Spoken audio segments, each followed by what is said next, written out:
नमस्कार, मैं हूं आपके साथ कविता राणा।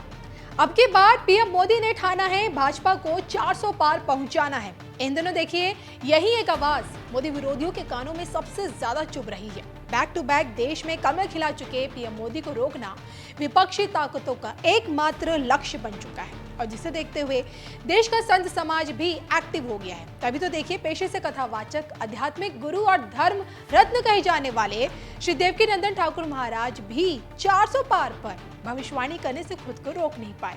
इस चुनावी मौसम में 2024 का भविष्य ढूंढा जा रहा है, लेकिन देवकीनंदन ठाकुर महाराज ने 2029 का भविष्य इसी 2024 में दिखा दिया। खुद को भविष्यवक्ता मानने से इनकार करने वाले देवकीनंदन महाराज ने ताल ठोककर किसके जीतने की भविष्यवाणी की है, देखिए धर्म ज्ञान की इस खास रिपोर्ट में। 400 पार पर संत समाज ने भरी हुंकार, 24 लोकसभा चुनाव पर बड़ी भविष्यवाणी, 2029 की पिक्चर 2024 में दिखाई, चुनाव बीच बोले देवकीनंदन महाराज। देखिए सिर्फ धर्म ज्ञान पर। आज के डेट में देखिए ऐसा कोई नहीं जो देवकीनंदन महाराज के बारे में ना जानता हो। कहते हैं कि मात्र 6 साल की आयु में वृंदावन पहुंचे, ब्रज की रासलीला संस्था से जुड़ गए और फिर क्या था, खुद को आध्यात्मिक की दुनिया से इस कदर इन्होंने जोड़ा कि 18 साल की उम्र से ही लोगों के बीच कथा बांटने लगे। 13 साल की उम्र में श्रीमद् भागवत गीता कंठस्थ कर ली। आज देखिए हांगकांग से लेकर सिंगापुर तक, थाईलैंड से लेकर मलेशिया तक, डेनमार्क से लेकर स्वीडन तक, नॉर्वे से लेकर हॉलैंड तक, शायद देखिए दुनिया का ऐसा कोई देश बचा होगा जहां देवकीनंदन महाराज ने बतौर कथावाचक अपनी उपस्थिति दर्ज न कराई हो। अब जो कि देखिए देश में चुनावी हवा है और इसी हवा को भांपते हुए देश के भविष्य को लेकर, देश के सनातनियों को लेकर, मथुरा और काशी को लेकर डंके की चोट पर कृष्ण भक्त देवकीनंदन महाराज ने जो कुछ भी कहा उसे पूरी दुनिया कान लगाकर सुन रही है। देश में इस समय किसकी लहर है, इस पर बोलते हुए देवकीनंद महाराज ने ये कहा, मैं तो देखिए सनातनियों को सिर्फ एक बात कहूंगा, घर से निकले वोट डालें। आप अपने एक वोट से सांसद चुनेंगे, एक एक सांसद सरकार बनाएगा और अगर मैंने भगवान श्री राम कृष्ण की पूजा की है तो इस बार हमको बाहर निकलना चाहिए और सनातन सरकार का निर्माण करना चाहिए। 2024 में सनातनियों का यही फर्ज और दायित्व है, हम सबको इसी दायित्व को निभाना चाहिए।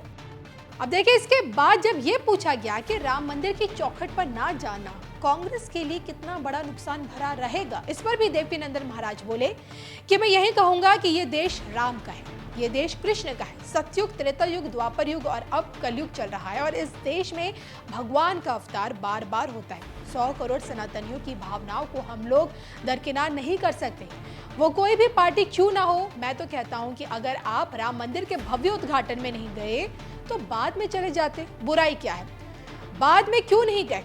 अगर आप नहीं गए तो जनता सब जानती है। अब जो कि देखिए कांग्रेस पीएम मोदी को हिंदू हृदय सम्राट कहकर इन दिनों उन पे तंज कस रही है और इस पर उनकी खिंचाई करते हुए देवकीनंदन महाराज ये बोले कि आज जब एक प्रधानमंत्री गंगा स्नान करते हैं, केदारनाथ जाते हैं, बाबा विश्वनाथ में अभिषेक करते हैं तो फिर उन्हें हिंदू हृदय सम्राट बनने की आवश्यकता नहीं है, वो तो है ही। मुझे बता दीजिए कि इससे पहले कौन सा प्रधानमंत्री मंदिर में जाकर त्रिपुंड लगाता था। मुझे बताइए कि कौन सा प्रधानमंत्री था जो गंगा में स्नान करता था। कौन सा ऐसा प्रधानमंत्री है जो जाकर सनातन धर्म के साधु संतों के चरणों में लौटता है। मुझे बता दीजिए कि इससे पहले कौन से प्रधानमंत्री ने राम मंदिर बनाने के प्रयास किए। अब देखिए 100 बात की एक बात यह है कि देवकीनंदन महाराज ना सिर्फ ताल ठोककर पीएम मोदी को वोट देने की बात कह रहे हैं, बल्कि 29 में भी कमल के खिलने की भविष्यवाणी कर रहे हैं। बशर्त है कि 29 तक मथुरा काशी की बारी भी आ जाए। अब की बार देखिए 400 पार पर क्या देश का संत समाज पीएम मोदी का साथ भरपूर देगा, इस पर आप लोग क्या सोचते हैं, आपको क्या लग रहा है, कमेंट करके बताइएगा जरूर। भाइयों और बहनों, सपा कांग्रेस की खोटी नीयत का हिसाब बहुत लंबा है।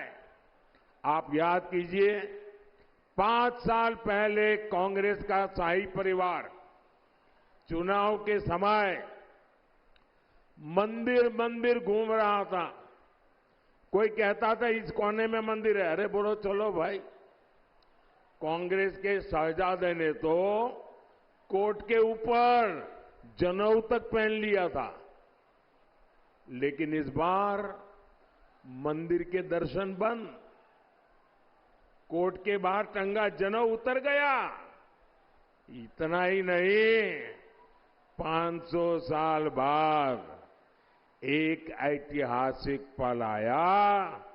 पूरा देश भव्य राम मंदिर बनने से खुश हुआ, लेकिन इन्होंने प्राण प्रतिष्ठा का निमंत्रण भी ठुकरा दिया।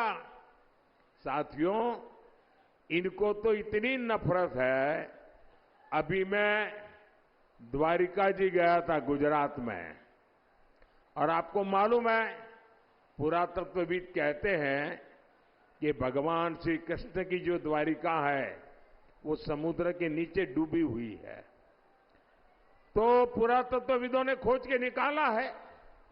तो मेरा मन करता था कि जो द्वारिका प्रभु कृष्ण ने बनाई है, मुझे वहां जाकर के माथा टेकना चाहिए। और इसलिए मैं समुद्र में नीचे गया, पूजा की, और भगवान कृष्ण को पसंद मोरपिंच वहां भेंट चढ़ा करके आया। अब एक कांग्रेस के साझादे को बड़ी परेशानी है कि कृष्ण क्यों पूजा करने के लिए नीचे गए क्यों।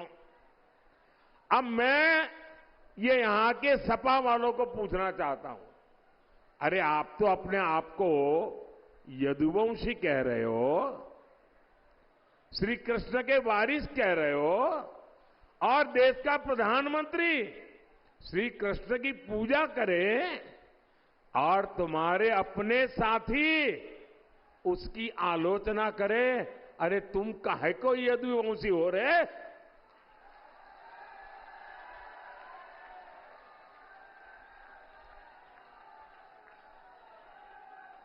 उनको पूजा भी नौटंकी लग रही है।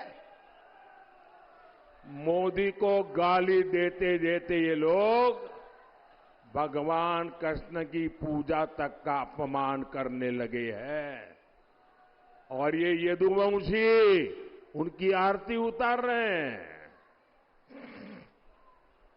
आपको शहजादे की आरती उतारनी है तो उतारो, मोदी तो श्री कृष्ण की आरती उतारेगा, उतारेगा, उतारेगा। पहले उन्होंने कहा कि द्वारका में समुद्र के बीच कुछ है ही नहीं। अब कल उन्होंने फिर कृष्ण पूजा का मजाक उड़ाया।